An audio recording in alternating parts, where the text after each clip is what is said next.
आज पढ़ने चल रहे हैं die ethyl ether. Die ethyl ether, die ethyl ether C2H5O, C2H5। जानते हो अगर इसका IUPAC लिखें, IUPAC, तो 2 कार्बन के लिए क्या लिखते हैं? एथ लिखते हैं, है ना, एथ। और सिंगल बॉन्ड के लिए एन। ठीक है, ध्यान से देखो इस चेन को। लिखा है CH3 CH3 CH2O CH2 CH3। ठीक है ना। तो यहाँ पर 1 2, इसी तरह से इधर भी 1 2। जब कभी ईथर का IUPAC करते हैं तो ईथर के लिए सफिक्स में लगाया जाता है ऑक्सी। ठीक है, और ये ऑक्सी वर्ड उसके साथ जोड़ा जाता है, उस चेन के साथ जो क्या होता है, छोटा होता है कार्बन। ठीक है, अब यहाँ पर देखो दोनों तरफ जो चेनें हैं कार्बन की वो दोनों सेम चेन्स हैं, है ना। तो इस वजह से क्या करेंगे कि किसी के साथ भी ऑक्सी जोड़ सकते हैं, तो हम लिखेंगे एथॉक्सी एथेन। तो इसकी IUPAC हो गई एथॉक्सी एथेन। अगर लिखा होता CH3O CH3 तो हम लिखते मेथॉक्सी मीथेन। ठीक है ना।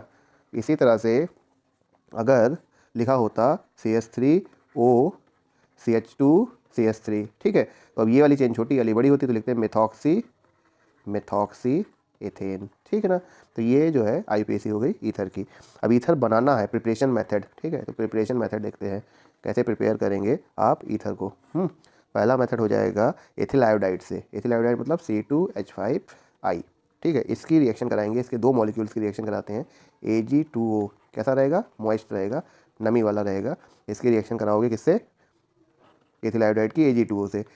किसके प्रेजेंस में? ईथर के प्रेजेंस में। ठीक है, ईथर के प्रेजेंस में इसको जब हीट करेंगे तो बन जाएगा C2H5O C2H5 प्लस AgI। ठीक है ना। तो ये ईथर बनाने का पहला मेथड हो गया। इसी तरह से ईथर बनाने का जो दूसरा मेथड है, दूसरा मेथड हो जाएगा डिहाइड्रेशन ऑफ एल्कोहल। ठीक है, तो एथिल एल्कोहल लोगे C2H5OH, इसके 2 मॉलिक्यूल लेंगे और कंसनट्रेट H2SO4 की प्रेजेंस में 140 डिग्री सेंटीग्रेड तक हीट करेंगे, तो बन जाएगा C2H5O C2H5। ठीक है ना, C2H5। और अगर एल्यूमिना के प्रेजेंस में हीट किया जाएगा Al2O3 के प्रेजेंस में, तो 250 डिग्री सेंटीग्रेड तक हीट करेंगे, तो बन जाएगा C2H5O C2H5 डाईएथिल ईथर। ठीक, तीसरा मेथड है विलियमसन सिंथेसिस, जो सबसे इंपॉर्टेंट मेथड है, विलियमसन सिंथेसिस। ठीक है, विलियमसन सिंथेसिस। ये मेथड जो है वो ईथर बनाने का सबसे इंपॉर्टेंट मेथड है, जिसमें हम लोग एथिल आयोडाइड, ठीक है ना, एथिल आयोडाइड को रिएक्ट कराते हैं सोडियम मेथॉक्साइड से। ठीक है, अगर डाईएथिल ईथर बनाना है तो सोडियम मेथॉक्साइड से हीट कराते हैं, इसके साथ रिएक्ट कराते हैं, हीट करते हैं, तो क्या होगा? Na। ठीक है, ये Na बन जाएगा और बचा जो रहेगा C2H5O C2H5। ठीक है, डाईएथिल ईथर प्लस Na बन गया। मतलब अगर विलियमसन सिंथेसिस की बात करें तो एल्किल हैलाइड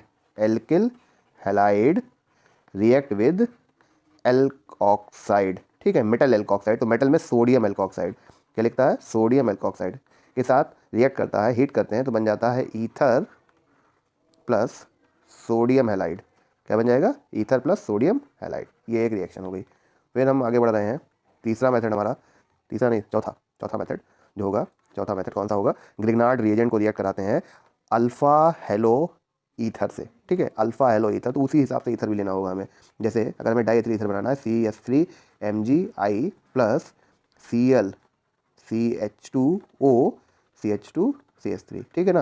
तो ये देखो ये पोजीशन अल्फा हो गई, तो अल्फा हेलो। ठीक है, तो ये जो है रिएक्ट करेगा तो बन जाएगा MgI और Cl। ठीक है, और आपस में जुड़ जाएंगे CH3 CH2O CH2 CH3 plus MgI और Cl, MgI और Cl। ठीक है, तो ये बन गया आपका डाईएथिल ईथर।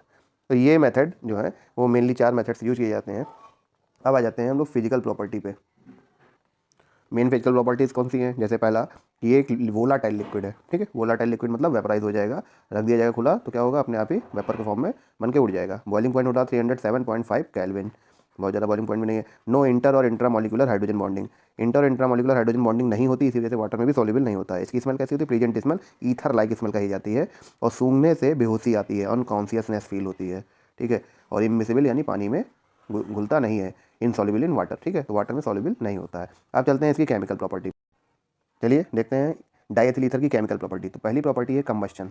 कंबस्शन मतलब क्या? जला देना। ठीक है, तो ऑक्सीजन की प्रेजेंस में हम डाईएथिल ईथर को जलाएंगे तो कार्बन डाइऑक्साइड और वाटर फॉर्म होगा। ठीक, इसी तरह से जब हेलोजिनेशन करना होगा, हेलोजिनेशन, तो हेलोजिनेशन के लिए 2 प्रोसेस देख सकते हो, एक डार्क में होगा और एक लाइट होगा।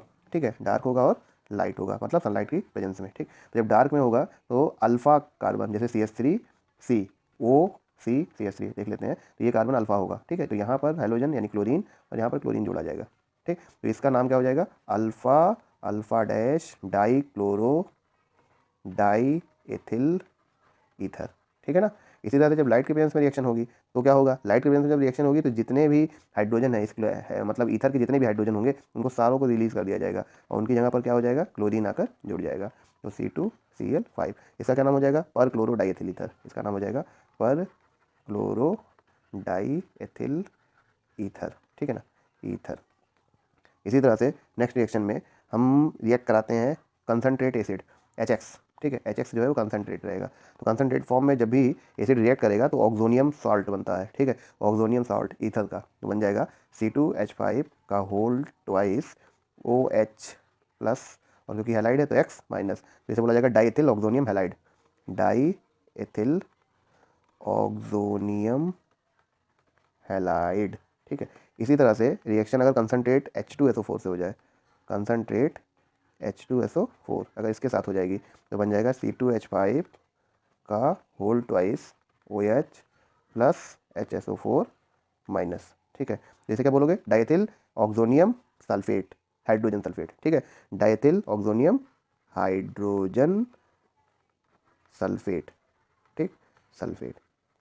अगर रिएक्शन हम कराते हैं HI से एक्सेस में, ठीक है, एक्सेस में रिएक्शन कराते तो बन जाएगा C2H5I प्लस C2H5OH, ठीक है ना, C2H5I प्लस सॉरी एक्सेस में नहीं,